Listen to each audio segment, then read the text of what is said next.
2 days of depressing weather, wonderful weather, depending on how you look at it. It's bright and sunny outside, possibly because it's Friday, or as I like to say, Friday.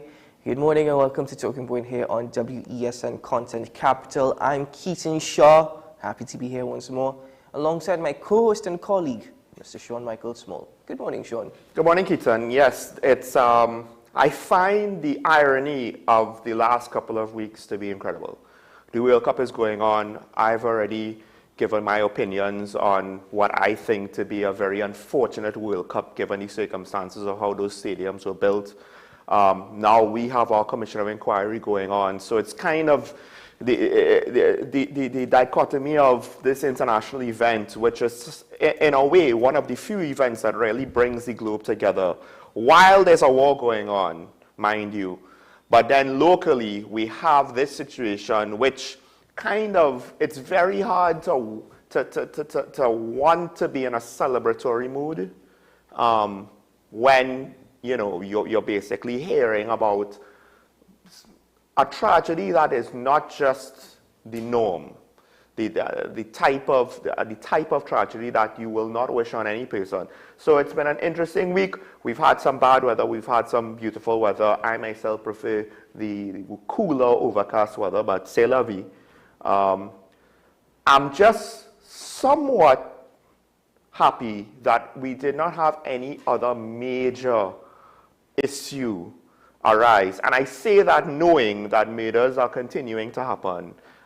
There was a fire at the University of the West Indies. There's been flooding, despite the fact that at least in certain parts of the country, the rain once again did not seem that bad.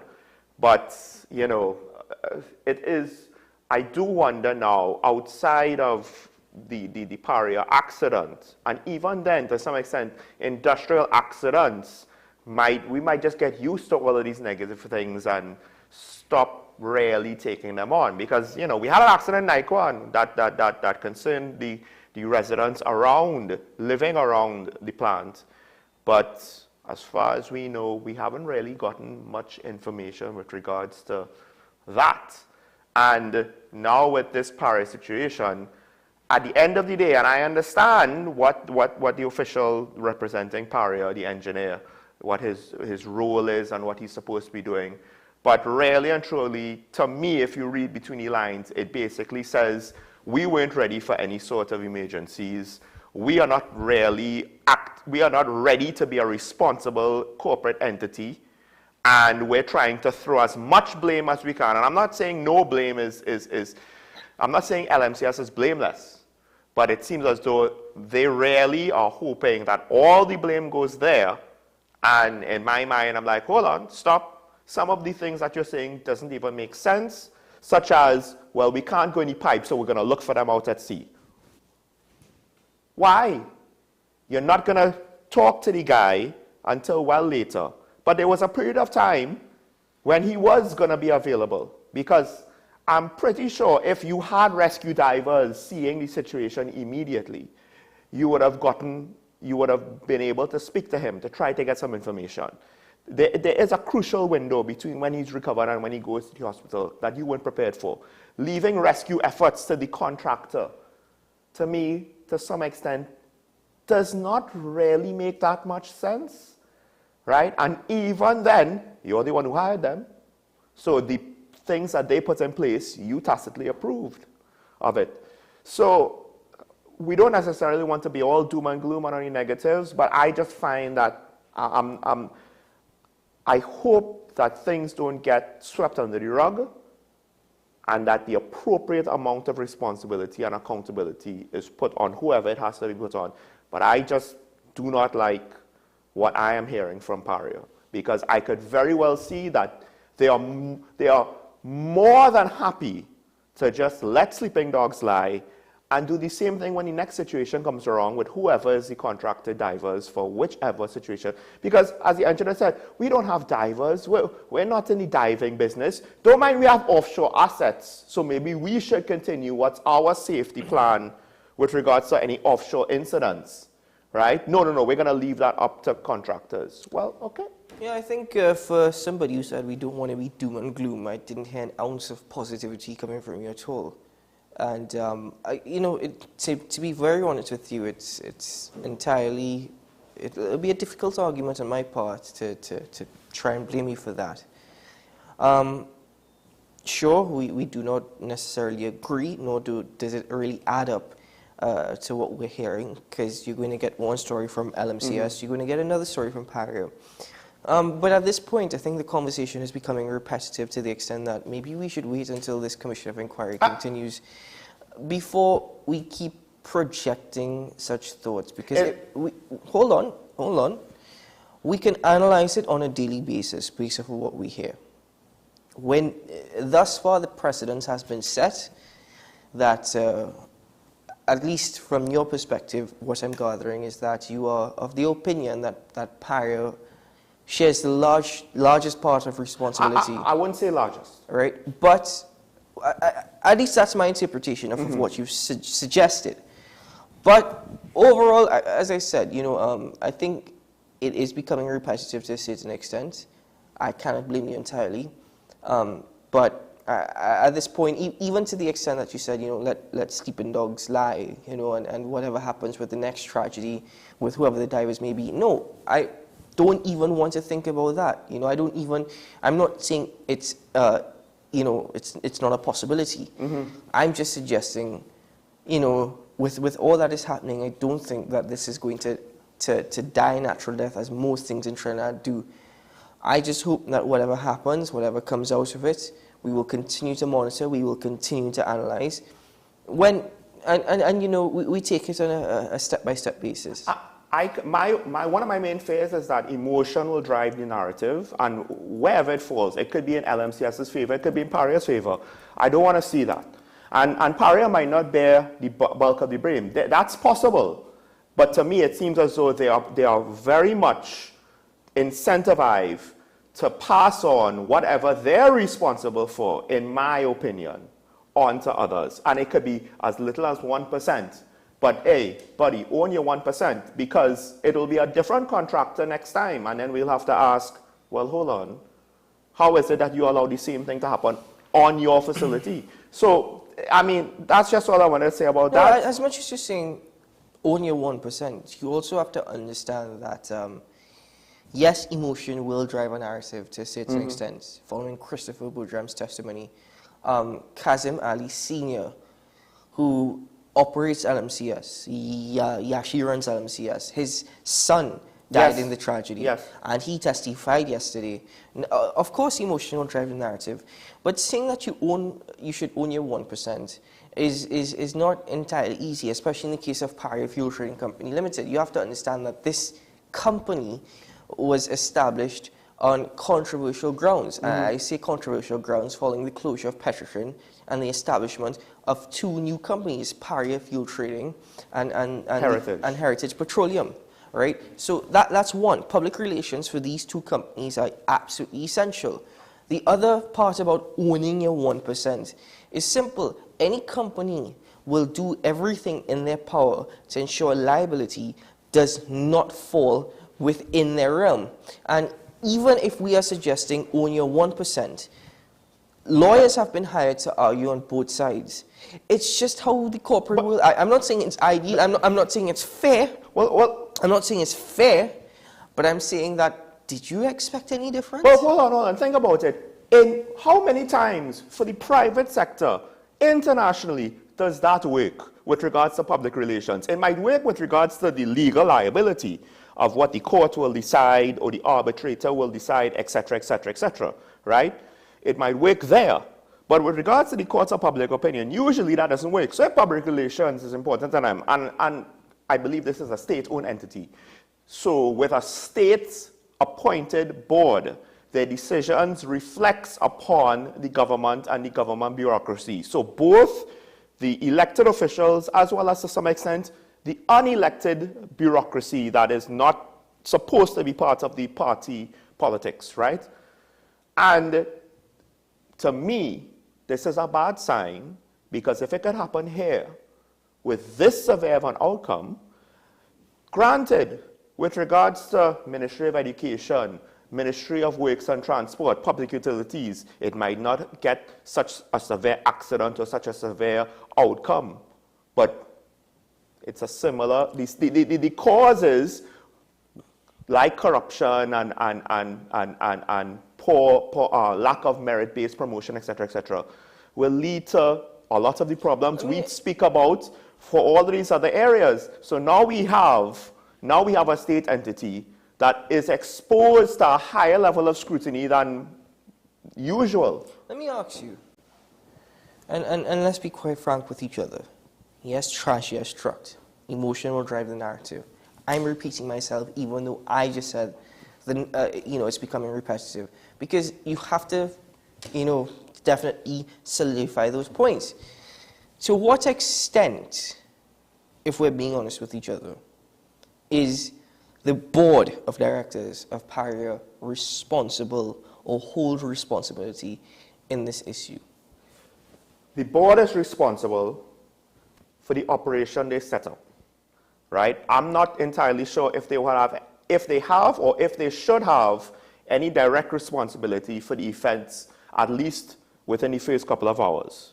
You're supposed to put people in place for those specific technical positions, your health and safety person, your management, etc., that's there on the ground to deal with those things. But as time goes on, if the people you put are inadequate, that reflects upon you. If the systems of how the company operates might have failed, if the systems of procurement and contract disbursement and approvals, right, seem to be insufficient, that will ultimately fall on you. But then, what's interesting is that it contradicts a certain argument that we've had previously on the show.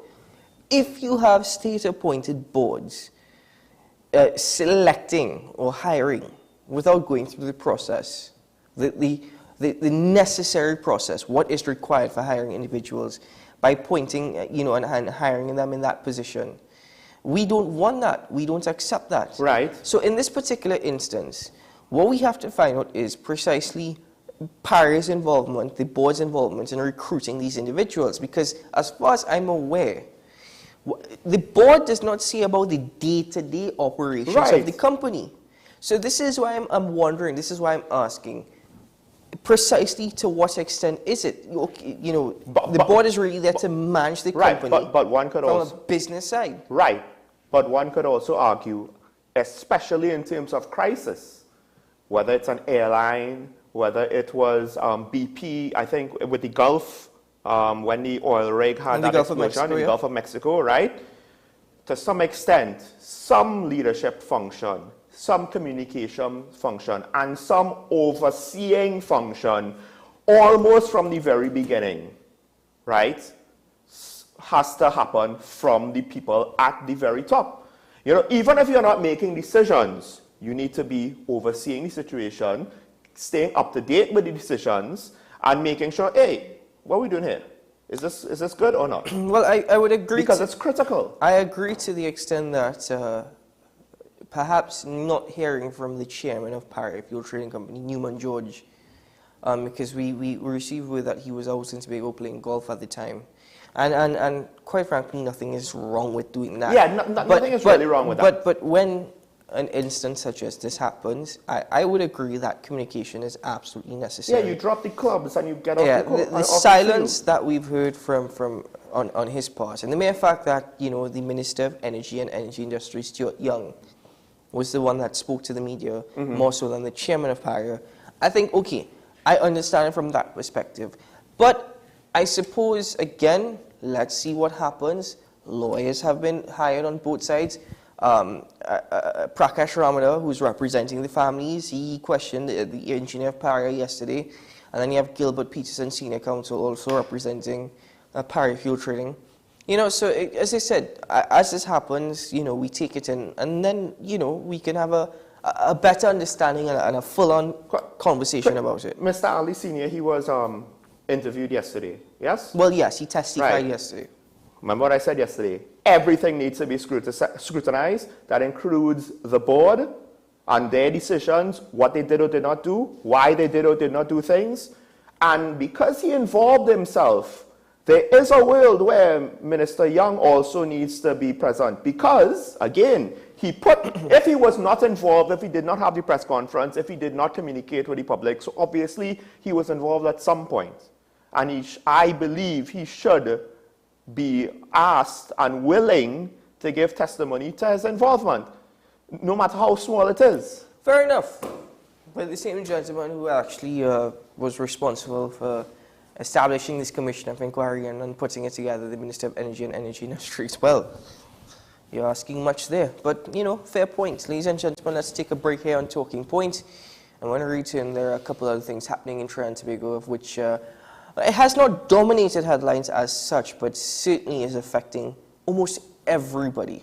We'll be right back after this.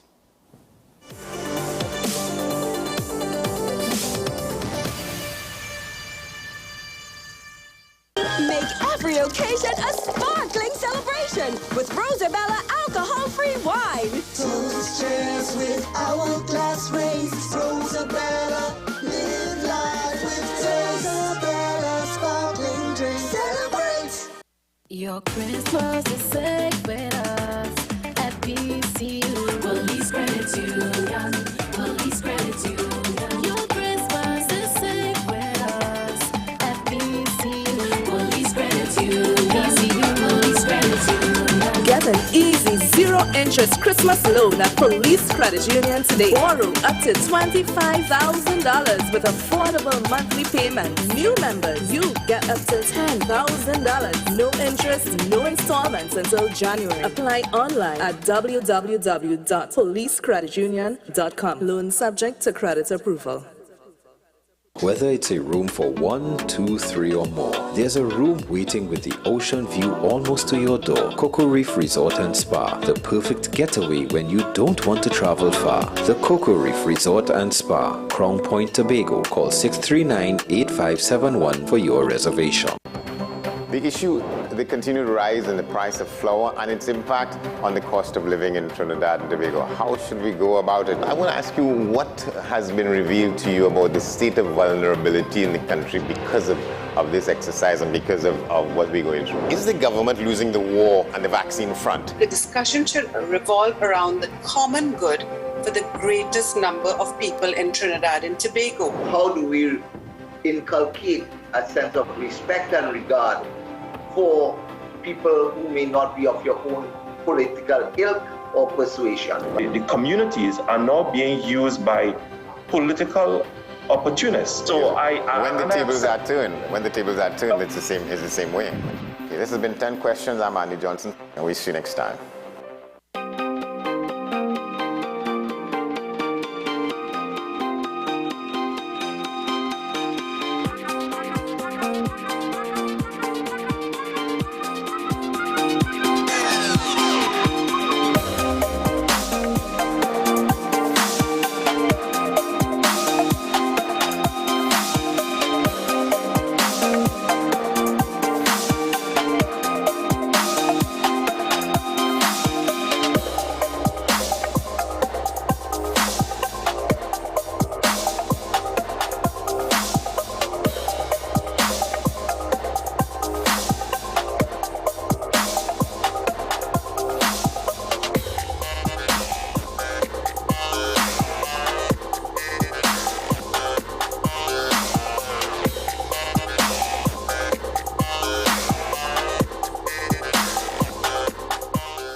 On the next episode of Nicole Larson Live, living in victory every day.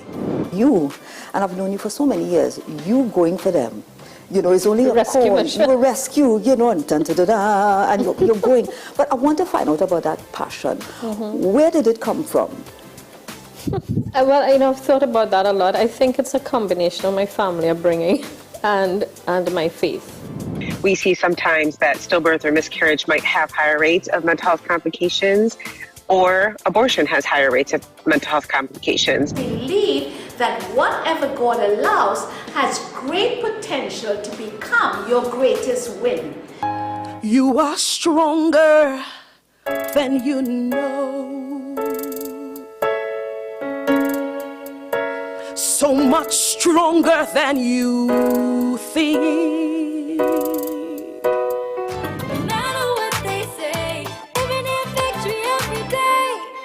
Nicole Lawson Live, living in victory every day. Every Sunday at 8 p.m. and Wednesday at 4:30 p.m. on WESN.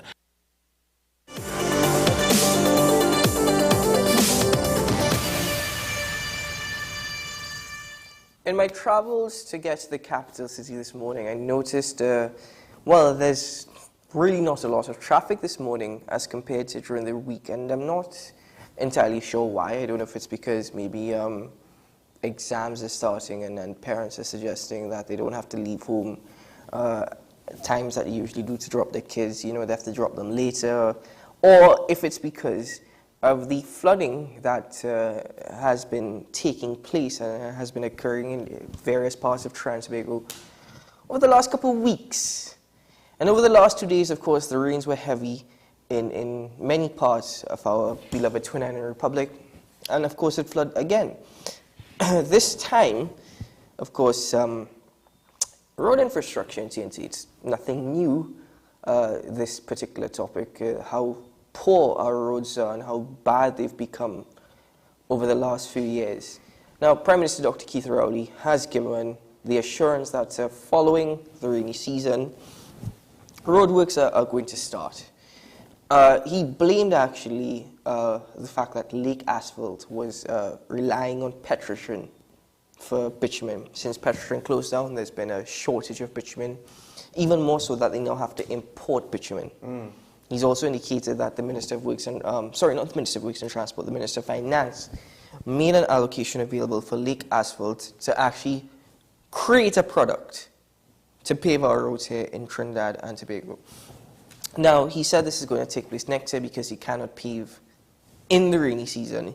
He's also admitted that roadworks were not a priority over the last few years, given COVID-19 pandemic, the lockdowns, and the economic fallout following that. Go on, go on. Thing is, to me, I'm not really stupid, although at times I probably can be and make some ridiculous comments. I probably think some of the most ideal things which to an extent seem rather stupid.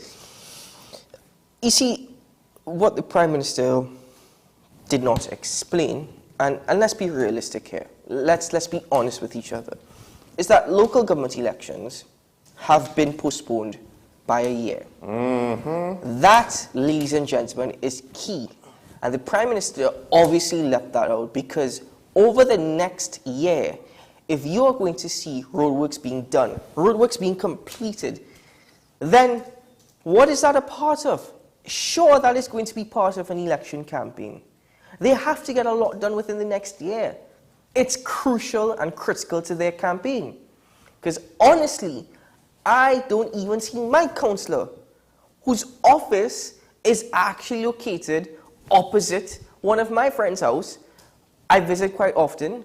The councillor is never there.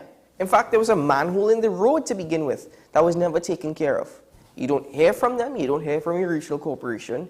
So all these roadworks that are due to take place, it is critical, it's ideal, it's absolutely necessary. The other point is, why is it that we're going to have a robust road paving program when we can't even solve the inefficiencies of the Water and Sewerage Authority? For example, opposite the Tunapuna market, there was this leak, major leak that was taking place. I don't know what happened. There was a hole in the middle of the road, it became like a little pond. Somebody came, pumped out the water, and local government authorities actually paved the road. Now, I actually don't think it was local government. It would have been the Ministry of Works and Transport because it's the main road. Right. So the main road on the highway really is Ministry of Works and Transport. Local government sees more to the smaller passageways, residential areas. So somebody came and paved it. Nobody fixed the leak. So the leak was still there. Guess what?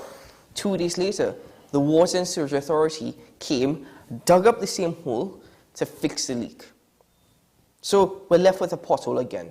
2 days after it was paved, WASA then comes to dig it up again to fix the leak. Guess what? The hole is still there, the leak is still not repaired. All that is a part of the issue and the problem. Then at the same time, we have no drainage in Trinidad and Tobago. You can pave the roads as much as you want. If we continue to have an issue with drainage, as what we're seeing with the Manzanilla Mayara Road, then what do you expect? It's going to wash away. And the Ministry of Works and Transport is saying it's the overflowing of the Nariva swamp that has caused this. If you had proper dredging and proper infrastructure in place, where you are going to build a road, especially on the coastline or around a swampy area, who are these contractors that the ministry hires? My thing is, all of a sudden, high tide is a big problem with regards to flooding because water can't get out. And I'm like, well, hold on.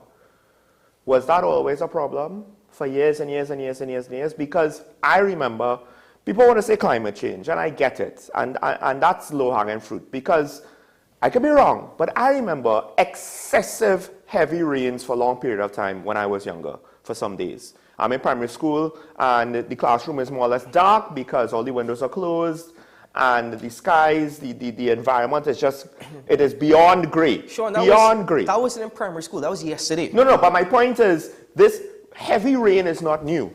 But yesterday, at least in Port of Spain, I could be wrong, it wasn't heavy rain, and I've seen the road right outside this studio cannot deal with the flow of water on days where, like yesterday, we're not seeing heavy rain. We're not seeing tropical storm conditions. What would happen if we actually got hit by a hurricane? Right? I have no idea. No, not even a hurricane. If we got hit by a tropical storm, we can't survive. Right. So with regards to leaks, we had Steve Alvarez on the show a couple of weeks back. He explained as much as in a residential house and with a pump, we could have a pressure gauge to monitor pressure, keep the pressure at a certain level and cut off the pump. Apparently, it doesn't work quite that way with regards to WASA and when they have a pump for an entire area. No, it does not. Right? And he was like, look, why are we trying to use technology to reinvent the wheel? In New York City, they use water towers. In every town in America, they use water towers. Yes. Gravity is a bit gentler than a water pump that's going to force water through and potentially force leaks wherever you have any weaknesses. But that's long ago, that's what houses used to have in Trinidad. You see now, houses, yes, we rely on technology now, that we have water tanks sitting the same level of the house with pumps. But if I want to buy a pump and have a pressure gauge and all of that, and that works for me, fine. My pump at home, it's some small pump that we have now, right? We had one pump for almost my entire life, and the last couple of years we had to replace it. It's not no big thing. But the pumping stations that WASA has, the booster stations, the first houses in line, are gonna, depending on the angle of the pipes and all that thing, they'll be getting hit with some real hard pressure there at times. And I've said that before.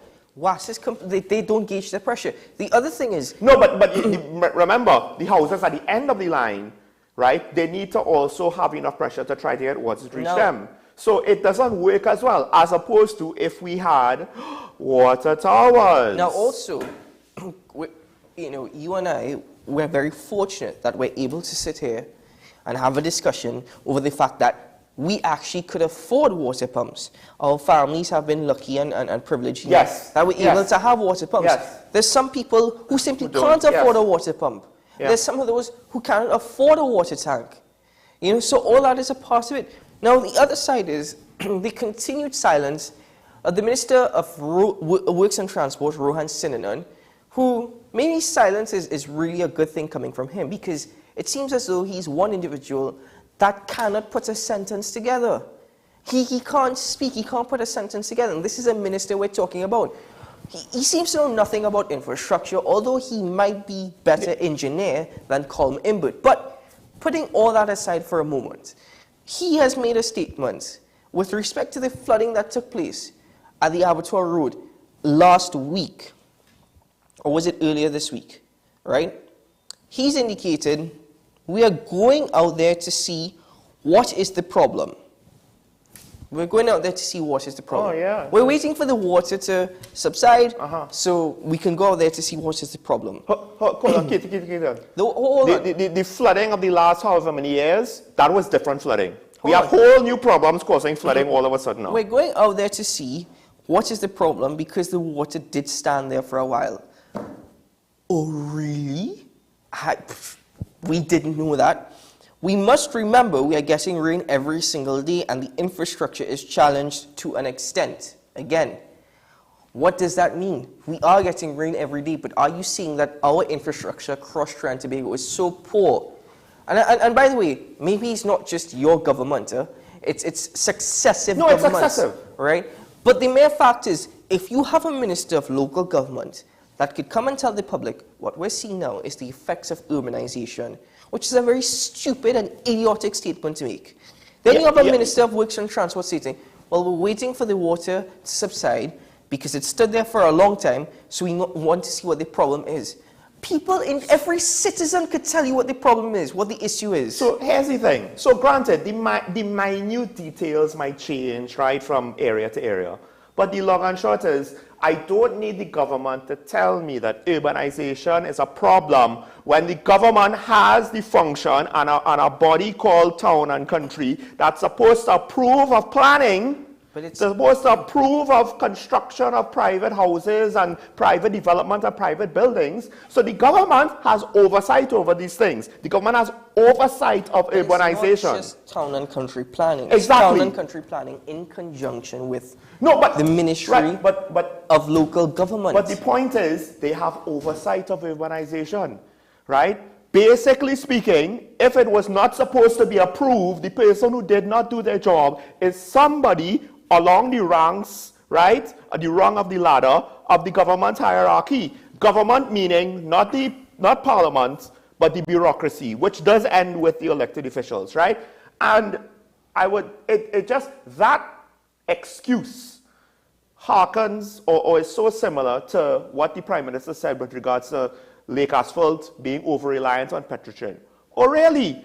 Did you not do your due diligence when you decided to close down one state entity with regards to who does it supply with, especially when it supplies another state entity? Because I'll say this, I'm not saying that's a reason to not close Petrotrin. But once again, implementation just falls by the wayside. We do not do an analysis of the trickle-down effects. Closing one company is not a matter of, we're going to save money by closing one company. This is direct relation of a state entity to a state entity. So the other, now we're importing bitumen. Now the other side of it, ladies and gentlemen, again, I don't have to lecture y'all. I think y'all are smart enough to understand the situation here in Trinidad and Tobago. It seems as though politicians don't understand it, or they just have to simply say that because they have not a clue of what to do, or they simply don't want to do it. I don't know how we prioritize expenditure here in TNT, but it seems as though money is always the issue for the most crucial of things. And then when it comes to unnecessary expenditures, there's always a justification. Now, we can have these temporary roadworks and patching and paving completed. A prime example, again, is the Water and Sewage Authority. I don't know where the Minister of Public Utilities, Marvin Gonzalez, resides, but clearly he's not seeing what's happening. Wherever he gets the statistics from, we have repaired over 2,000 leaks. Listen, repairing a leak that is okay for today, but starts back leaking tomorrow should not count as one. And that is probably what you're counting. Two, WASA, isn't WASA supposed to pave roads as soon as they're completed with the job? Shouldn't you have two crews? I don't even know why you should have two crews present. You should have one crew. One crew that is able to repair the leak, the other crew that is able to pave the road one time. But I suppose it's not simple like that because it's a state entity of which, again, is leaking billions of dollars. Finally, if we continue to have these drainage issues across Trinidad and Tobago, of which no government has addressed, we have failed to address it. Maybe we said we're going to have a plan. Maybe there is a plan. We have not implemented anything. We have not executed anything.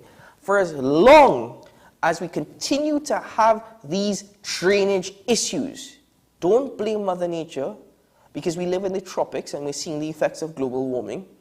Once rain is there and we have these drainage issues, we will continue to have road infrastructure problems. We'll continue to have potholes, land slippages, landslides, roads breaking up. And at the same time, let's be honest. To what extent are we getting quality work while paying exorbitant prices for contractors hired by the Ministry of Works and Transport for work to be done? That is also an issue. But Calco is not my family, so what do I know? Hey, remember I said PARI is an indicator of things going wrong in the government? Communication? Just saying. You say we see it there, we see it everywhere. Again, I don't know if it's a blessing or a curse that some of these ministers are silent. Like Bronson and on, because he really doesn't make sense and he can't put two sentences together. And this is the individual that sits as one of the highest tables. One would hope, and we have it on the other side too, but one would hope, I mean, you're a minister, opposition in ministers, that politicians, one of the prerequisites would be the ability to communicate. I would think that's a basic requirement. Again, what's his communication? Because the argument could be made, we come out and we speak to the public. We can stand and we can talk on a platform. That's communication. That is communication. Sorry, good communication skills. Again, good communication skills for who? Because the argument has been made, we have to talk a certain way, we have to be a certain way, in order for many people to understand what we're saying. So, on a technical basis, literacy and communication is an issue that stems from within the population as well. The government has educated 90-something% of the population. Are you saying the education system has failed in this country? 90-something% of what population, Sean? Let's take a break. That's a whole next. We'll be right back after this, ladies and gentlemen.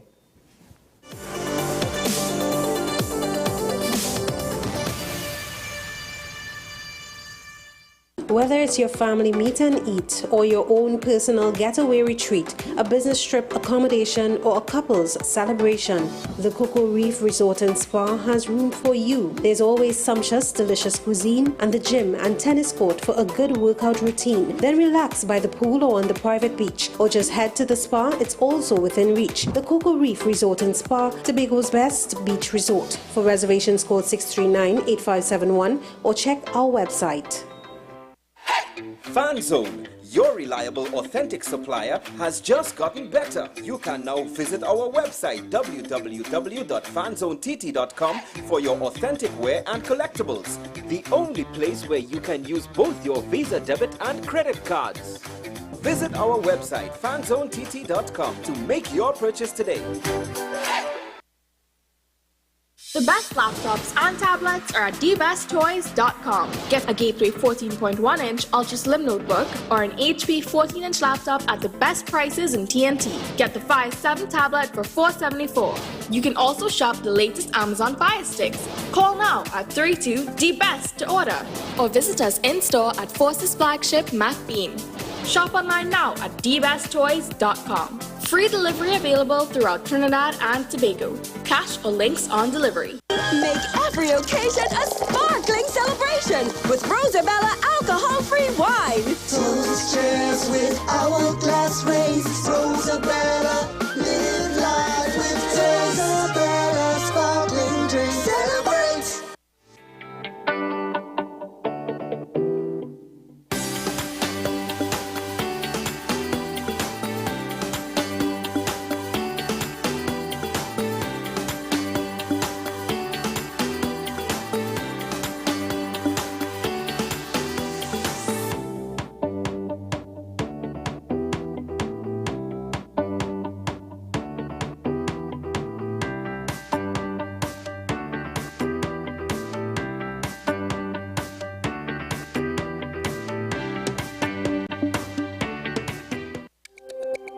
Every word, every line, every paragraph depicts a real moment in someone's life.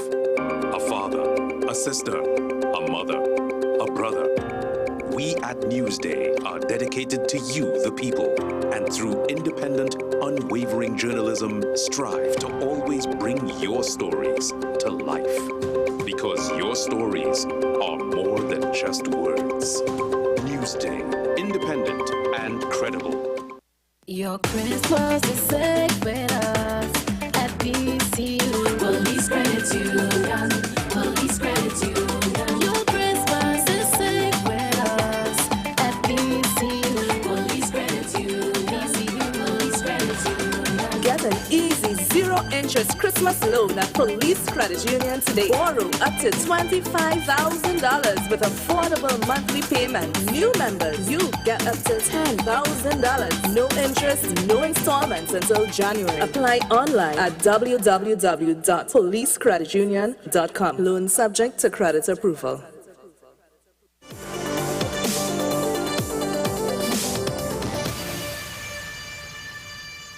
Welcome back to Talking Points. I now want to read an article for you that was published in the Trinidad and Tobago Newsday.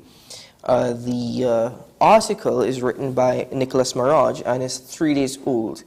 If you get the opportunity, please go to the Newsday's website to read the entire article. It's entitled, "No ID, so no help for Londonville single mother of 5." Now this story is, I suppose it's not a new story. We've heard of instances such as this before. What makes it complicated is that this single mother has no ID or no birth certificate. So I'll read for you a piece of the article. Samantha Passard, 34, is the single mother of 5 children, all below the age of 10. 4 of their births are unregistered because Passard's own birth was never registered, meaning that 4 of her 5 children do not have birth certificates. So then, legally, to some extent, with regards to the bureaucracy, they don't exist? To a certain extent, yes. Does that also mean that there is no nationality because you can't prove where their birth was? To continue, worse, because the Londonville mother does not have a birth certificate or any official form of ID, she cannot access social welfare services or apply for maintenance. She called Newsday in search of help and to appeal to the public. Passard said her former partner of 8 years is the father of her youngest 3 children, boys aged 4, 2, and 1. The father left her a month ago. She and her children live in a small plyboard house near Ravine Sable Road in Londonville, for which she must pay $500 a month in rent. They have water in the kitchen sink and an electricity connection, but there is no indoor toilet or shower, and the roof leaks whenever it rains. The family of 5 sleep on 2 beds, which gets wet when the rain comes from a particular direction. When the breeze blows, it raises the galvanized roof. Years ago, she was a domestic worker, but she's now unemployed. She said that her ex-partner's insistence she stopped working outside of her home. Where do I begin? Where do I even begin? I would just like to point out that I won't be surprised if her situation is not completely unique, right? Granted, I don't expect there's going to be a lot of people with this exact set of circumstances, but I don't expect it to be totally unique.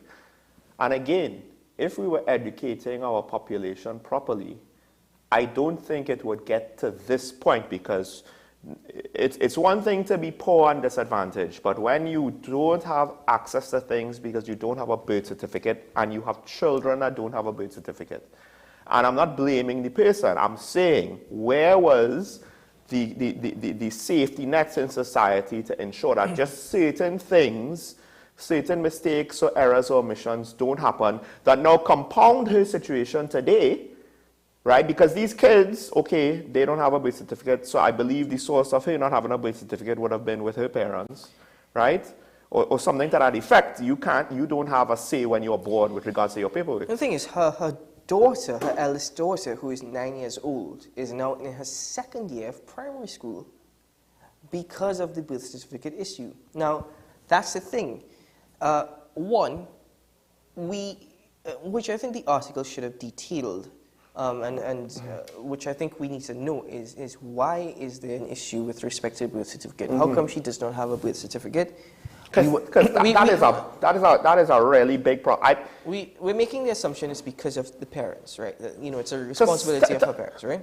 At the very least, even if they weren't negligent in any way, obviously the last person to ensure that your paperwork as a newborn is done, right, would be the parents. That's the last line of defense. It could be that there were other problems up the line. So then, of course, now the other issue is the ID card, which means it's going to be very difficult for her to get almost anything in TNT. In fact, she's paying $500 a month, for the place in which she's living. But then, whose name is on the bill? With the electricity. Exactly. But is it an illegal electrical connection? Or it could be maybe illegal water. If the landlord is paying for it, well, right. Okay. So that's another thing that you have to look at now, because I don't know if TNTech will actually run a cable to a plyboard house. Right now, I'm not saying that's an issue, because quite frankly, thank God that she at least has electricity and water for the sake of her children. but she cannot get government assistance. We're hoping that the relevant authorities reaches out to her to try and resolve this issue. I'm wondering if she would have actually reached out to the relevant authorities before and it all fell on deaf ears. But with the time that we have left, another thing that I'd like to raise, and I must raise it because, as you mentioned, educate the population. Mm-hmm. You're a single mother. You have 5 children who have had, you've had 2 fathers for the 5 children because you said it was your... The last 3? The last 3, the father left recently. Actually, it's 3 fathers for 5 children. Right. All right. You're 34 years of age. Your eldest daughter is 9 years old, which means you had a child at the age of 24, 25. Mm-hmm. Right? All right, fine. But the thing is that, again, we don't know the circumstances. So it's hard to just, put the blame game. But the issue for me as well is, in your situation, given the fact that you're 34 years old and you came to be where you couldn't look after yourself, where you've had situations domestically with your partners, I do feel sorry for these 5 kids because these 5 kids are the ones that are now going to suffer and pay the price. Your 9-year-old daughter is in the 2nd year of primary school. There is a psychological and mental effect of that as well. Yeah. And then I think your other kids don't have, 4 of your kids, their births unregistered because your own birth certificate was never registered. So this is the difficulty. This is why, because the kid situation almost seems like, it's easy to say, and it could be a wrong assumption, that the kid situation seems like how her situation started when she was a child, which is why... Well, we're assuming that. Right? Right, which is why I'm thinking the parents had some part to play, right? Whether it's big or small, there's no way to know. And the thing is, it's not to blame her, the mother, but to understand that, look, I am wondering, society has different official and unofficial, formal and informal ways to educate the members of society. From your parents, to your community, to your peers, to your school.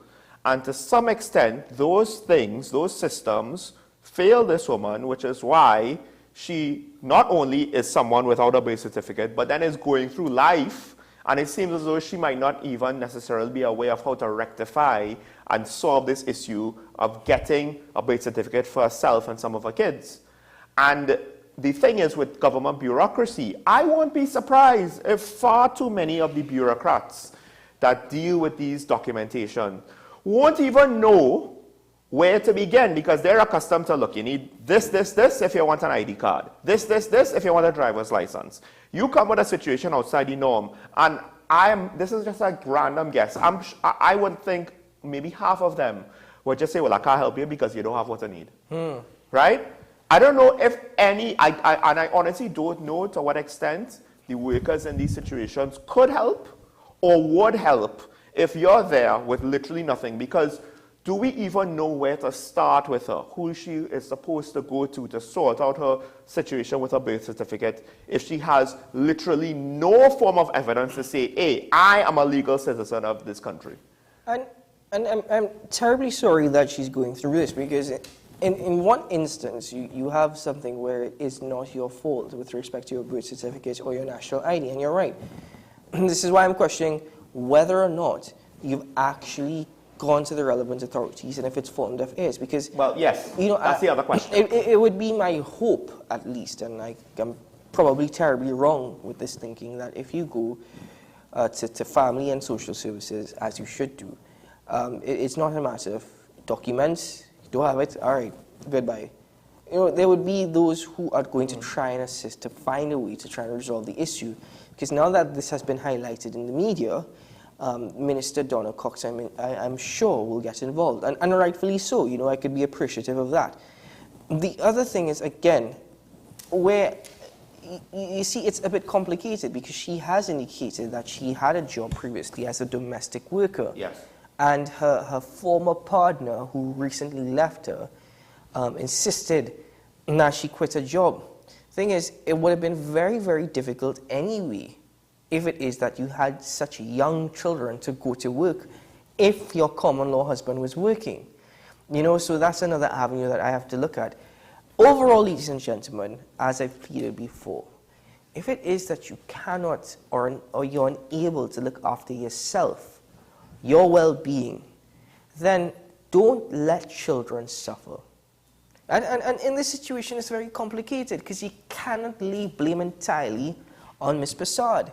However, generally, we've heard these stories before. For example, there was a mother of 7 or 8 who was living, if I'm not mistaken, in Laventille, who, single mother again, working at Royal Castle, galvanized house burnt down and was looking for assistance. But again, how could a salary such as Royal Castle help you and your 7 kids per month? And yes, whilst there should be child support and all that, and fathers should be involved, again, all that is part of the narrative. That is not always the case. We need to try and educate our population to the extent that we cannot bring children into this world if we know that they are not going to have a life in which they can get everything they deserve, because a child is helpless. Clothing, food, and education. There is a cost to education, such as buying uniforms and books to go to school, but education fees are null and void unless you go into a private school. Shelter, exactly, shelter.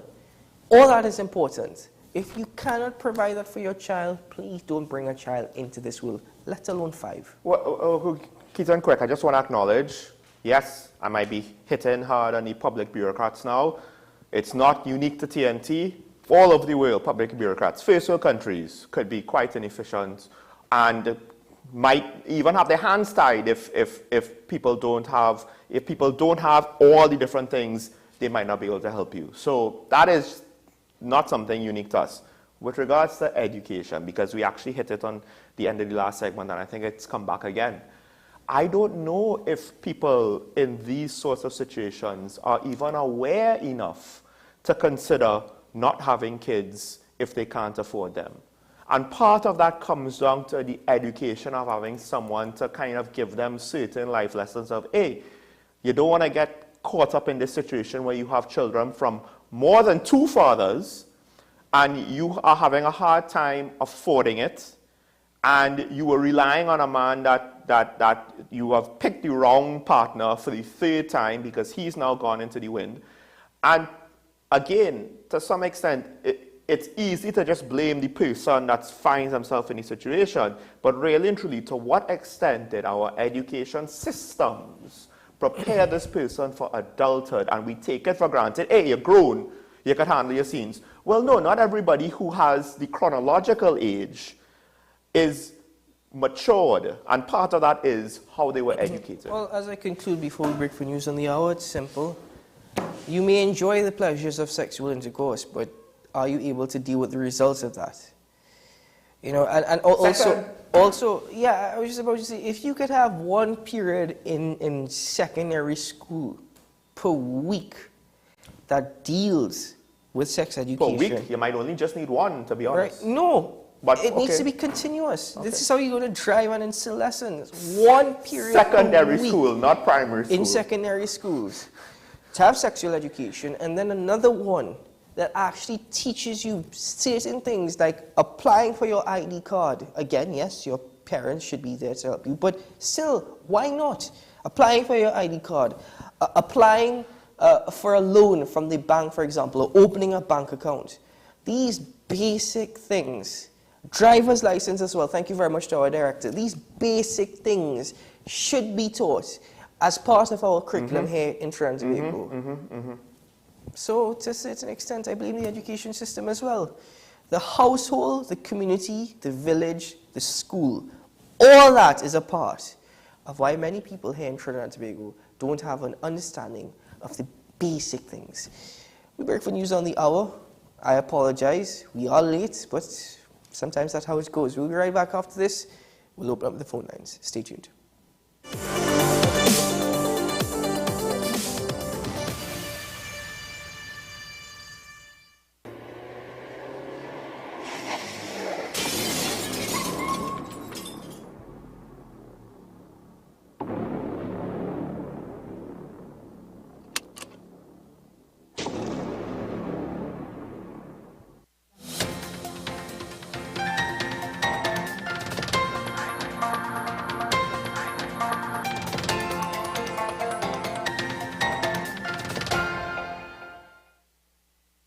This is your WESN News on the Hour. I'm Sean Michael Small. Thanks for joining us. Here are the headlines. 14-year-old gunned down in Mova. UE admin building closed due to fire. Member of Paria's technical team says LMCS was responsible for rescue efforts. And internationally, universal flu vaccine could counter future pandemic. Now for the details. A 14-year-old boy is the country's latest murder victim. Marlon Stewart of Upper Romaine Lands, Mova, was gunned down around 8:15 last night while socializing outside his home. He was with a group of men when 3 gunmen approached and fired. Stewart's body was discovered by his grandmother when the smoke cleared. Relatives believe it may have been a case of mistaken identity. Investigations are continuing. The admin building at the University of the West Indies in St. Augustine will remain closed today following a fire that broke out in the building last night. Reports say the incident occurred just after 7 p.m. Smoke was detected emanating from the Lloyd Brathwaite building on the St. Augustine campus. The building was immediately evacuated. A cause for the blaze has not yet been ascertained. Today, all services will be available online. This includes student accounts, the Division of Student Services and Development, examinations, admissions, records, graduate studies, and the Office of the Deputy Campus Registrar. Staff at that location have been asked to work remotely. Technical manager and member of Paria's technical team, Michael Way, is insisting that it was LMCS's responsibility to carry out emergency rescue activity. Putting someone inside that line without knowing the conditions in the line is wanton recklessness. Mr. Way also defended Paria's decision to wait until lone survivor Christopher Boudram was hospitalized to have a conversation with him. Mr. Boudram came out from the pipeline in a condition that the first thing you would try to do was to ensure that his life is safe.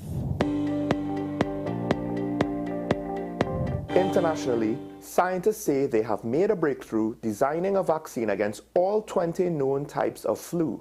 It uses the same messenger ribonucleic acid mRNA technology as successful COVID vaccines. Flu mutates and the current annual jab is updated to ensure the best match for the sort circulating, but would probably not protect against new pandemic types.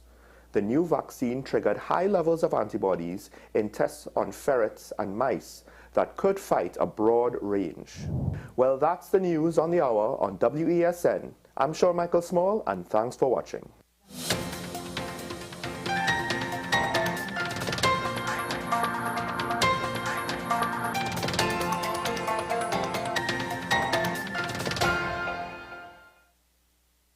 The Trinidad and Tobago Youth Philharmonic presents Christmas at the TVs on Saturday 26 November at 7:30 p.m. and Sunday 27 November at 5:30 p.m. at the National Academy for the Performing Arts, Port of Spain. Come and enjoy surprise arrangements by the illustrious Kenneth Lastrop, music director, as well as Christmas classics backed by popular demand, your favorite television themes of yesteryear, and contemporary gospel music performed by the TTYP and guest performance Ian Gillian Singers and Band. Bring the entire family to enjoy delightful performances by the Trinidad and Tobago Youth Philharmonic on Saturday 26 November at 7:30 p.m. and Sunday 27 November at 5:30 p.m. Let us celebrate the reason for the season. For details and tickets, please contact Napa's box office or visit our social media blades. You can contact us at 751-6297, 476-8897 or 869-8897. Take some time for yourself or spend some time with the family at Sandy Point Village Hotel. Enjoy our various studio and suite apartments, self-contained with their own kitchenettes and Wi-Fi. We also have our famous 100-foot swimming pool and our beachfront restaurant, The Steak and Lobster Grill. And our location in Crown Point puts us near the center of activity from the nylon pool to the local nightlife. Call us and make your reservations at 639-8533, 389-2378 or email us at sandypointvillagehotel@gmail.com.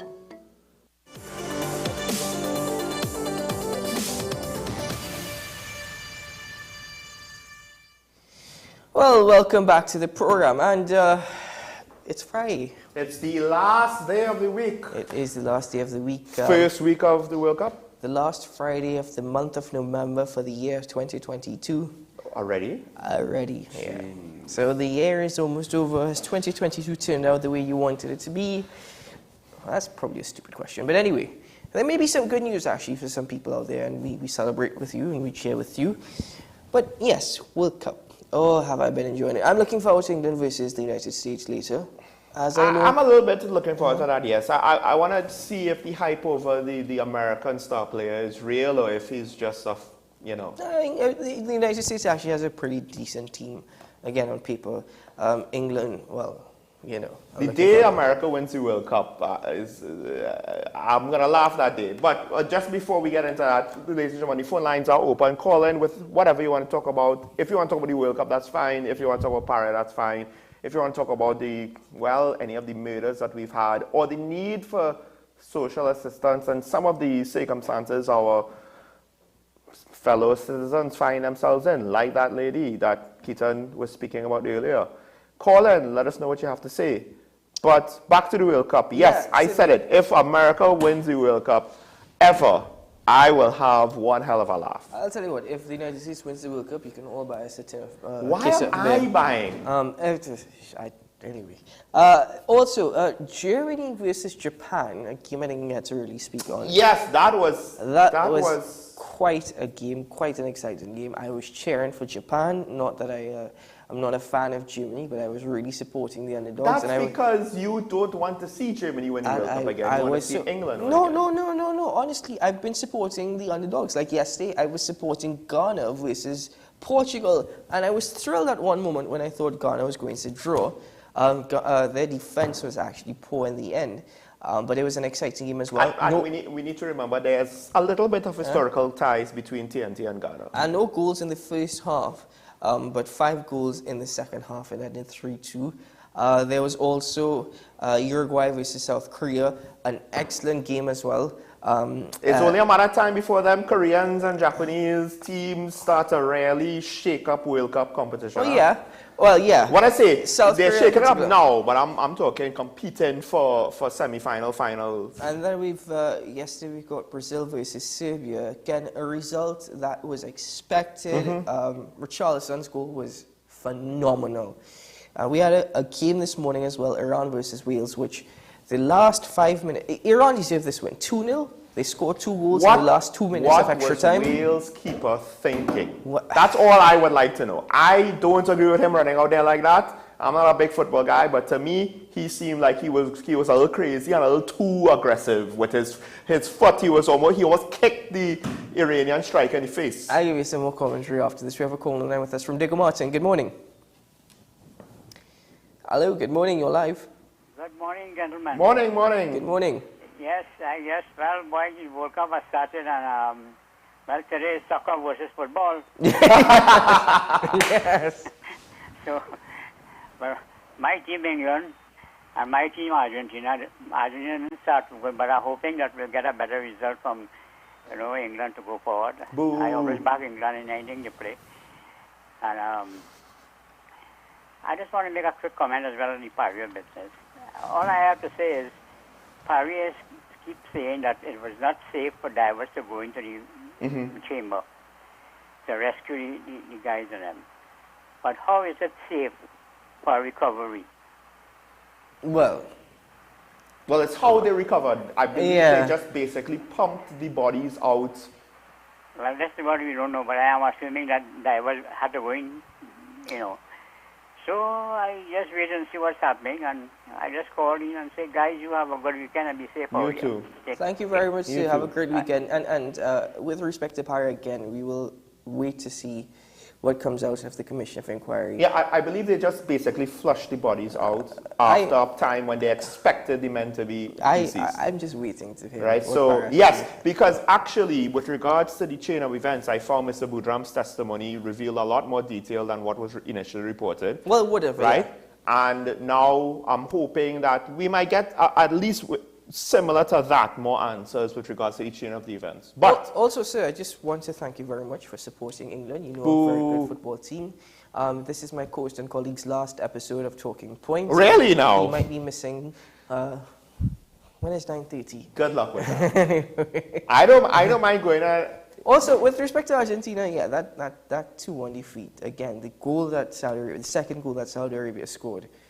But this morning, yes, I don't know what the Welsh goalkeeper was thinking, but the first goal that Iran scored, which I thought was going to be the only goal of the game, they ended up scoring 2 in the final 2 minutes of extra time. The first goal, my word, what a way to end a game, what a way to win a game, but Iran thoroughly deserved that. Wales are more or less out of the World Cup. They have to play the United States again, but they're more or less out of the World Cup. I do wonder exactly what is the motivation for the Iran team given what's going on in Iran right now. But with that said, with that out of the way, just to acknowledge that, look at it. You know, we're looking at Saudi Arabia, Iran, South Korea, Japan. Usually in the World Cup, who were the teams that were the powerhouses? European teams, South American teams, maybe teams from Africa, right? Not teams from the Middle East and Southeast Asia.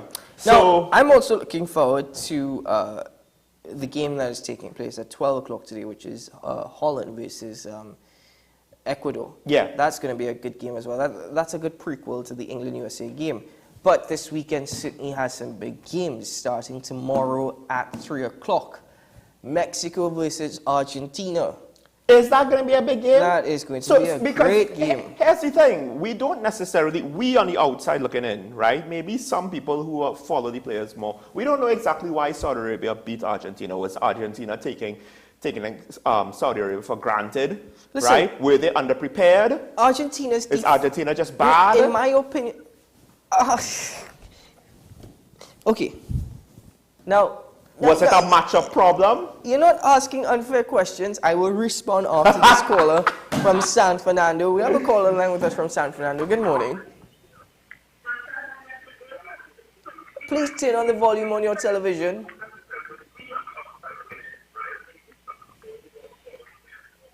It's nice hearing our voices, you know. Is it our voices? Yeah, I suppose it's our voices. All right, caller. I think we may have to drop that call for now. When you are calling in on Talking Point, kindly turn on the volume on your television, please. Yes. You would only listen to television. There is a bit of a delay. We wouldn't get you in time. We have a call on the line with us from Shagonas. Good morning, caller. Good day, gentlemen. Good morning, sir. Morning. I was reading this morning papers which speak of the flooding that removed the roadway in Manchester, and they said history was repeating itself. So I read the article in detail, and amazingly, they did not give the reason for the flooding. And I believe it's the same reason again. The problem with that area is a swamp. And the rivers that come through it have a lot of silt in it. When it goes into the sea, it deposits it, and it builds up a big sandbank. And you have to go every few years and dredge out that sand, which we wasn't not doing in 2014, and it caused the flood. After we did that, we stopped dredging it again, and it repeated. And I believe this directly relates to not having in-house government department. Everything is contracts. So the people do not build up an expertise, and they are incapable of monitoring the contract. And I wonder to what extent we don't have some of the same thing in this pipeline incident in South. Because when I listen to the evidence, it's obviously that some people are not being honest. Right? So you cannot say exactly what it is. Right? So my own view is we're paying for this thing about destroying the public service. Because you mentioned bureaucracy, and I explained to you at least 3 occasions before what is our bureaucracy. So bureaucracy is a large, complicated organization, and that is a fact. Governments are. But then you have bureaucracy and the management of a bureaucracy, which is something have its rules and regulations. And it's not that nobody does it. There are people do it. Germany does it. The Scandinavian countries do it. Singapore do it. We used to do it. All right, during Cola. the first two terms of Dr. Eric Williams. Any questions? No, sorry. We have to. Thank you very much, We have caller. a caller waiting. Maybe the newspaper article didn't give the exact details, but the Minister of Works and Transport said it's due to the Naruba swamp overflowing onto the roadway. And also, yes, we have made a mistake. We're using bureaucracy in the wrong term. It's not bureaucracy in this instance, but more so bureaucratic red tape. So that is what we have to be aware of. No. It's two different terms. But we have a caller with us from San Fernando. Good morning, caller. Caller, you need to not listen to the TV. You need to turn the TV down. Either that or something is wrong with the connection and we're actually hearing him muffled. I'm not sure. All right. Caller from San Fernando, again, yes, it's either the volume on your television is up or there's something wrong with the connection. You know, as they say in TNT, there's water on the line. You know, so we apologize. Because it does sound like some recording where the person is far away from the mic and maybe underwater. And hopefully not underwater, so we hope you're safe and well, San Fernando. But anyway, yes, so with just about 10 minutes left, there is Mexico. Yeah, there maybe is, Argentina is just not that good. No, it's not that. Or is Saudi Arabia that good? I think what it is, Argentina and Brazil are the two favorites to win this World Cup. And funny enough, Spain wasn't mentioned, but Spain ran a riot. Now, the other side is, when I looked back at the goals, Saudi Arabia versus Argentina, I'm not sure what the Argentinian defense was thinking.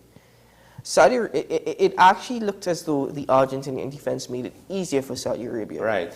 But I wouldn't jump to any conclusions. Could it be that their mental fortitude after getting that first goal on them was like, well, that is, and they were too shocked? That is one side of it. But as I said, I wouldn't jump to conclusions. I am not a fan of Argentina, and I'm pretty sure that I've said that on national television in Trinidad and will regret it somehow later on.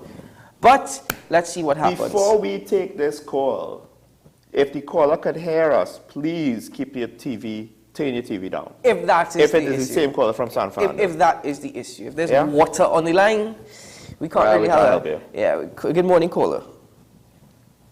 Hello. Morning. Yes. I'm calling from San Fernando. I just wanted to make a small point on the road situation. We have a washer problem with the roads, yes, but we also have poor foundations. And we keep running these 18-wheeler trucks with massive loads over the roads. Well, that would be a contributing factor. Yeah. Those heavy loads should really be going by sea if they're going to Guayagari and other areas. If we take some of those heavy loads off, then maybe that will help the problem. We can't just keep blaming WASA and the Ministry of Works. Thank you, caller. Thank you, caller. Thank you. Thank you, caller. Now, though you have raised a good point, I can blame the Ministry of Works and Transport for this issue. How can I blame them? Yes. Because 2 years ago, Colin Imbert, in his budget statement, indicated that they were going to increase the fines for overweight trucks from this amount to that amount. Now, I don't know how you're going to stop a truck on the road and say you're overweight. You're going to have to wait. What has happened since then is that the Minister of Works and Transport indicated that they have procured an actual scale for these trucks, which, if I'm not mistaken, was supposed to be implemented at Carney. Now, I think any truck that was going to Carney, whether it be for inspection or renewal of license, would obviously not have an overloaded truck then. At least I think so. I don't know how some trainees think. However, as I said, I will blame the Ministry of Works and Transport again, and to a certain extent the police service. There should be a way that we curb this. I've also made an argument that trucks should only be allowed to drive on the roadway between certain hours, or at least on one side of the roadway, as is the case in the United Kingdom. They are only allowed to drive at certain hours. So, you know, again, as much as you're saying don't blame the Ministry of Works and Transport, and I agree that truckers and companies should take responsibility as well, because they're the ones that are driving. At the same time, who are the ones that are supposed to be there to implement these things, especially knowing that you spent money to procure a scale? Just quick, he said that it should be transported via sea. As one way, yeah. No, I think for private transport, that might not be feasible. I think the real solution is like what Keaton said, they're just going to have to stuff their containers less, right? Or disperse or distribute the goods among more trucks. We have a caller on the line with us from Digicel. Morning. Good morning. Keaton, you came back and look at how you all are not being fair. You expect to talk about 15 things and you want us to choose one. Gosh, for 2 minutes. You all, man. You have whole week to call. That's 5 times in a week you can call. And you know, yes, call and us. I have a list of I'll things tell you what, that I have caller. to... I'm going to give you 3 minutes this morning. Okay, great, cool, thanks. So, the Paria engineer, he confirmed that they did not have the expertise about the procedure. Then the technical manager, Michael Way, he came and said LMCS was responsible for their own rescue team with assistance from Paria. So what, are they supposed to work with 5 other divers or something? And there was no chamber, no doctor, plus they waited 3 hours. I just could not watch. I could not listen to him anymore, especially since he couldn't decide what to say because he was shifting in his chair. You just have to watch the body language of some of these people. The young mother, you all, that I can assure you, there are several more like her. Some people have been exposed by real journalists. I mean, if only we had some real journalists or a bit more in this country. Many of those people are not acknowledged. You have children now, look at them, they do not exist. Authorities simply do not care. Every day you can read somewhere where there's a situation like that, a woman living with 6 children in a little board house with galvanized, living near to a river with alligators. Caimans, remember I told you about that? Yeah. So there's lots of that. And when Miss Brandt, I think she won Miss World or something sometime, when she spoke about the thousands of poor people, people said she was not telling the truth, and they made a scene, and she was actually telling the truth. She was. Lastly, Keaton, yesterday you asked about Rohan Sinanan. Where is he? Like, where's Waldo? I know where he was. He was researching because he's now realized, because he said it yesterday, that if we have roads and no drainage, we have nothing. And that is what he's looking at now. The man's about 60, and he doesn't know this. Keaton, you also said we were most transparent because Rohan admitted in the past when election time came, we rushed to pave, and that is why we started a new program. We've spent billions and billions. When you look at the roads now, you wonder where that money went to, really. And now he's going to build drains and then roads, and he would have loved to start now, but he's waiting until the dry season. Yes. So he's saying, let us not repave, guys. Let us rebuild. Have a restful weekend. Sean, you absolutely need it. Thanks for excellent, excellent coverage under these times. Keaton, do get better. Thanks, bye. Thank you very much. Bye-bye. Have a good weekend, I'd caller. just like to say, I actually did not watch any of Mr. Way's testimony. My opinions are just based on the content of what he said.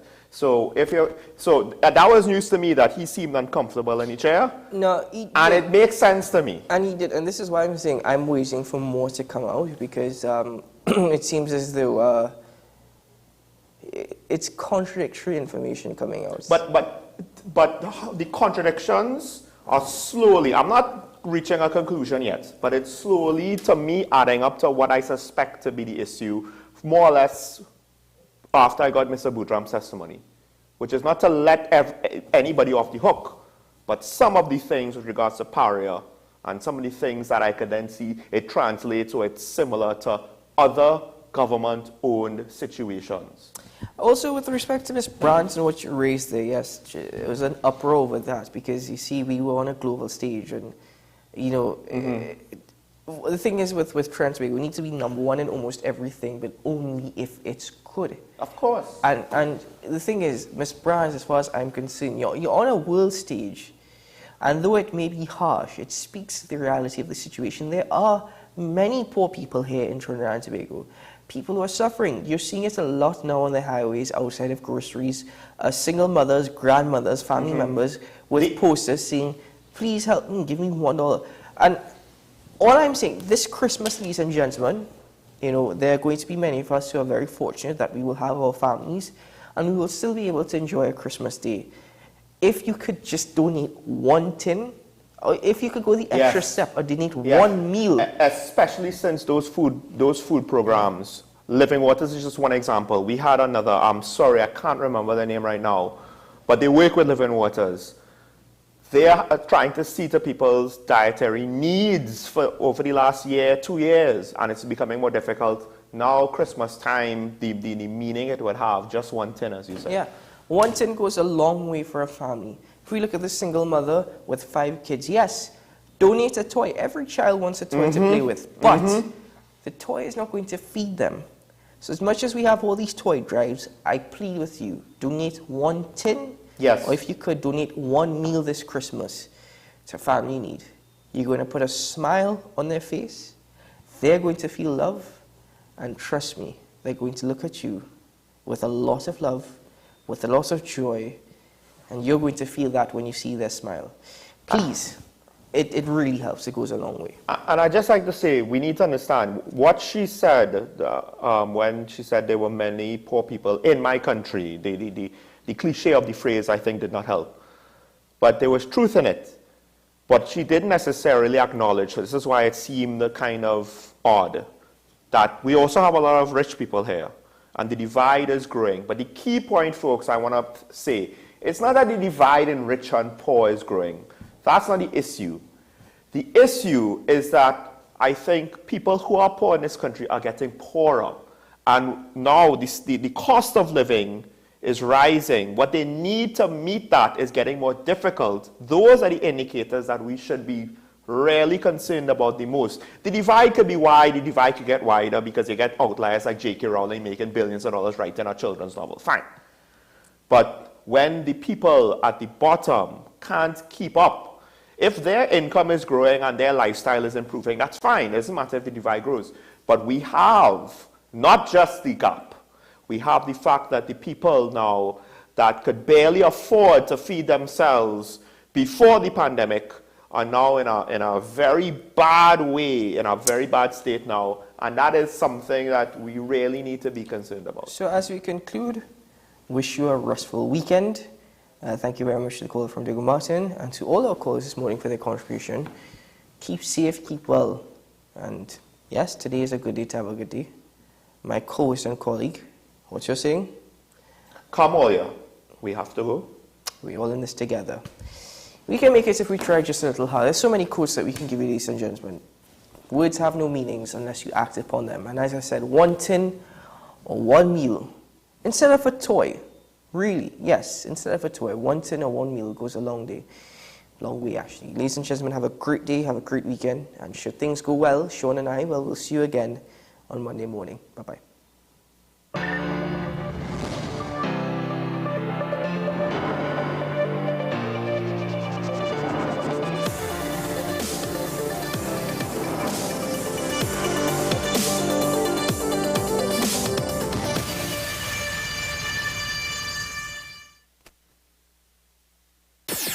WESN.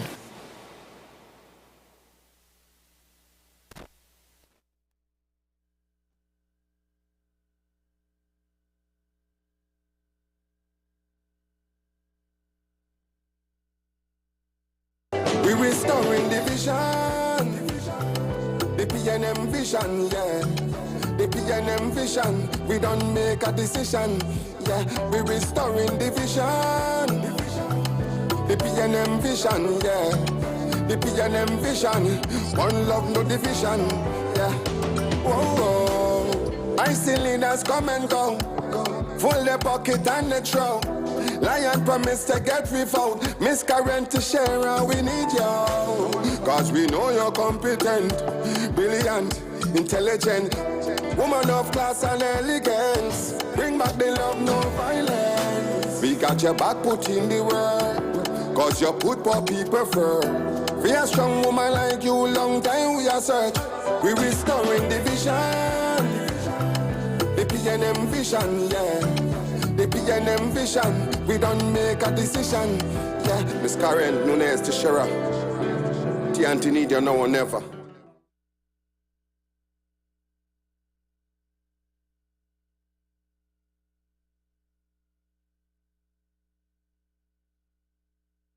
The Trinidad and Tobago Youth Philharmonic presents Christmas at the TVs on Saturday 26 November at 7:30 p.m. and Sunday 27 November at 5:30 p.m.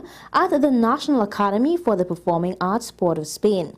Come and enjoy surprise arrangements by the illustrious Kenneth Lashrop, music director, as well as Christmas classics backed by popular demand, your favorite television themes of yesteryear, and contemporary gospel music performed by the TTYP and guest performance Ian Gillian Singers and Band. Bring the entire family to enjoy delightful performances by the Trinidad and Tobago Youth Philharmonic on Saturday 26 November at 7:30 p.m. and Sunday 27 November at 5:30 p.m. Let us celebrate the reason for the season. For details and tickets, please contact Napa's box office or visit our social media blades. You can contact us at 751-6297, 476-8897 or 869-8897. The newest book is here, Closer to the Church, the debut novel by author and former mayor Louis Lee Singh. Available at all the home store branches, Barataria, West Mall, Shogunas and C3 San Fernando. Paper-based bookshop 10 Nook Avenue, St. Anne's, WESN 30A Gattaca Street, Woodbrook, Metropolitan Bookshop, Ariapita Avenue, Woodbrook, and all RIK bookstores nationwide.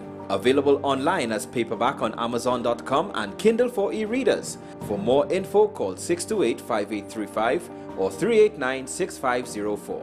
Also available from author Louis Lee Singh, I Used to Live in Heaven, Letters to My Granddaughters, and Local Government in Trinidad, Conspiracy Against the People.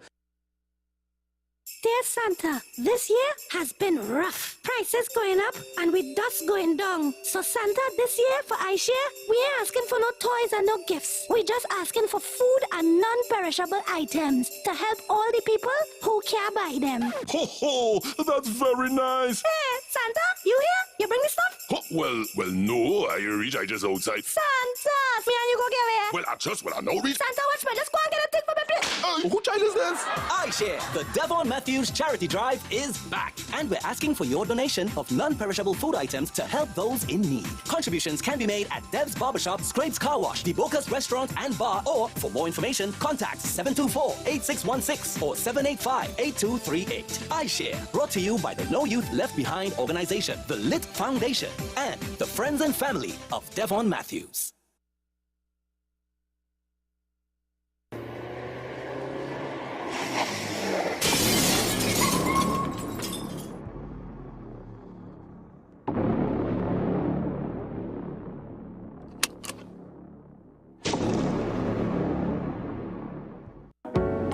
I'm Andy Johnson, and you're watching WESN, the content capital.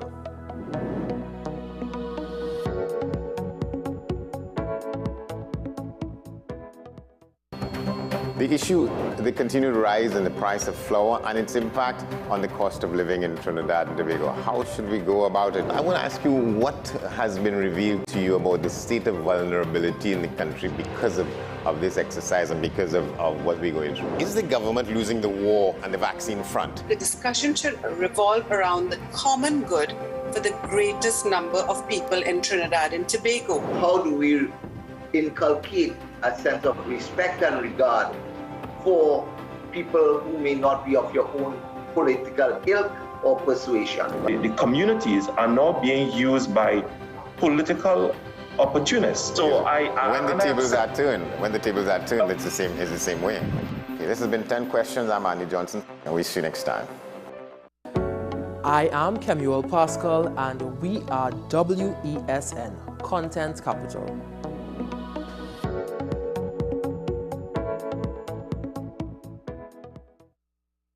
With society plagued by a host of issues, with debates surrounding our urgent concerns falling short, with questions of our future not always being answered. The conversation continues. Join me, Kemuel Pascal, as the voice of the youth comes to life. We will confront the controversial topics of today's world to gain answers that are key for a better tomorrow. One and One with me, Kemuel Pascal. Wednesdays at 10 a.m. Only on WESN, Content Capital. I am Rondell Donowa, and you are watching WESN, the Content Capital.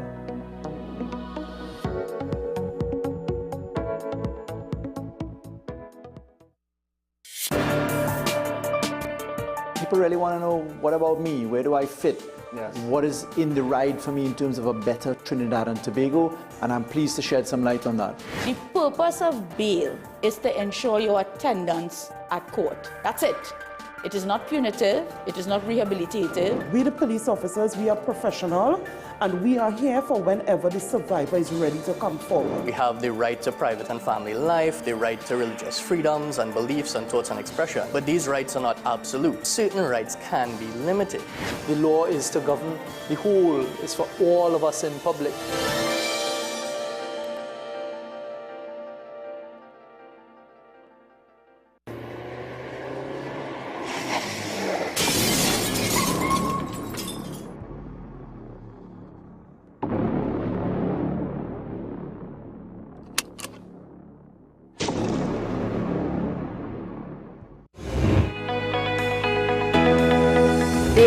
We're going to talk a little bit about diseases that affect the ear, nose, and throat. For allergic rhinitis, the treatment is usually probably a nasal spray, antihistamine, even steam inhalation or saline washouts of the nose, and so on. Patients always asking for antibiotics, and so the first line treatment is not antibiotics, just to clear that up. I joined the Women's National Senior Football team during one of their training sessions, and today I have with me Tamika Forbes, who is the gold star goalkeeper for the National Trinidad and Tobago Women. What's up, Doc?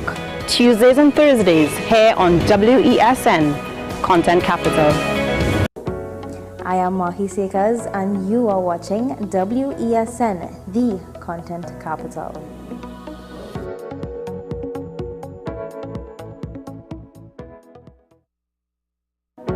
I am Sule A. Joseph, and we are WESN, Content Capital.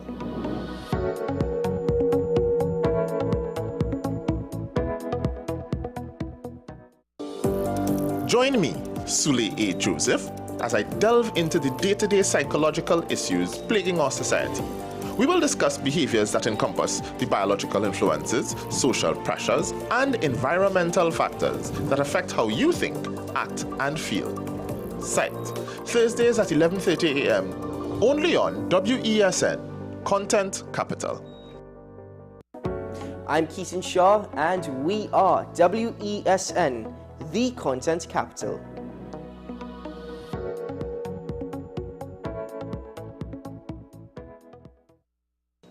What's the best way to grab the attention of viewers? Please exercise more patience. You have to be kidding me. Doing what we do best. I'll say at the very least it's a conspiracy of laziness against the people. Join me, Keaton Shaw. And me, Sean Michael Small, for Talking Point. Weekdays from 8 a.m. to 9:30 a.m. We go in-depth on the trending issues and engage the most controversial newsmakers as we get them to account to the people for their actions. You can't go to the government with nothing. You can't go to cabinet with an empty hand, with a wish. I'm glad that we're having this a sober, mature discussion. In the present situation, I expect a continuation of the chaos. Join us for the discussion, Mondays to Fridays, only on WESN, the Content Capital. I'm Sean Michael Small, and we are WESN, the Content Capital.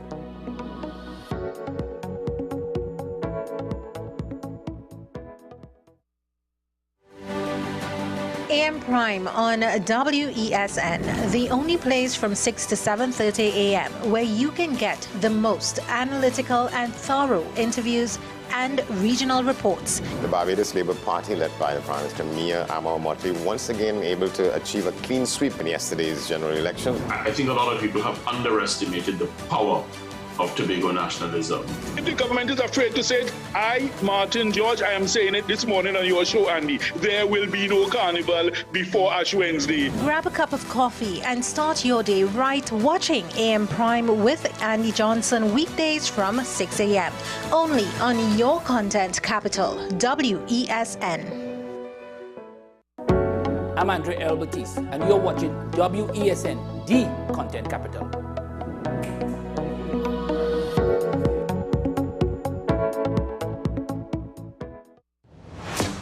Is it politics? What is it? Is it that nobody cares about sports? The kind of support that sport used to get in the past is no longer here. The thing is, taking a knee doesn't mean that that's the only thing you're doing now, Andy. Right. Taking a knee along with other stuff. Samantha, what are you looking forward to when you return home to Trinidad and Tobago after winning the title? Thank you very much for speaking it into existence. Is there no pressure on Nicholas Ball? It makes me more motivated to work hard and to go out there and rep the white and black. Why are we sending a team to the Winter Olympics? There are a number of Trinbagonians who are in the diaspora and have grown up in winter sport. It's an opportunity that the Trinidad and Tobago Olympic Committee will not close the door on. I also believe in the players that we have. Once you can motivate the players, you can get the best out of them. We are WESN, the premier platform for Caribbean content. WESN, covering West, East, South, and North. WESN, we entertainment, sports, and news. WESN, available on Greendot 7, Amplia 118, Airlink 17, Bmobile 107, Digicel 21, ICNTT 105, and Flow 110. Connect with us at WESNCC or stream online at www.wesncc.com. WESN, your premier platform for Caribbean content. The newest book is here, Closer to the Church, the debut novel by author and former Mayor Louis Lee Singh. Available at all the Home Store branches, Barataria, West Mall, Shogunas, and C3 San Fernando. Paper-based bookshop 10 Nook Avenue, St. Anne's. WESN 30A Gattaca Street, Woodbrook. Metropolitan Bookshop, Ariapita Avenue, Woodbrook, and all RIK bookstores nationwide. Available online as paperback on Amazon.com and Kindle for e-readers. For more info, call 628-5835 or 389-6504. Also available from author Louis Lee Singh, I Used to Live in Heaven, Letters to My Granddaughters, and Local Government in Trinidad, Conspiracy Against the People. Take some time for yourself or spend some time with the family at Sandy Point Village Hotel. Enjoy our various studio and suite apartments, self-contained with their own kitchenettes and Wi-Fi. We also have our famous 100-foot swimming pool and our beachfront restaurant, the Steak and Lobster Grill. And our location in Crown Point puts us near the center of activity from the nylon pool to the local nightlife. Call us and make your reservations at 639-8533, 389-2378 or email us at sandypointvillagehotel@gmail.com. The Trinidad and Tobago Youth Philharmonic presents Christmas at the TVs on Saturday 26 November at 7:30 p.m. and Sunday 27 November at 5:30 p.m. at the National Academy for the Performing Arts, Port of Spain. Come and enjoy surprise arrangements by the illustrious Kenneth Lashrop, music director, as well as Christmas classics backed by popular demand, your favorite television themes of yesteryear, and contemporary gospel music performed by the TTYP and guest performance Ian Gillian Singers and Band. Bring the entire family to enjoy delightful performances by the Trinidad and Tobago Youth Philharmonic on Saturday 26 November at 7:30 p.m. and Sunday 27 November at 5:30 p.m. Let us celebrate the reason for the season. For details and tickets, please contact Napa's box office or visit our social media blades. You can contact us at 751-6297, 476-8897 or 869-8897.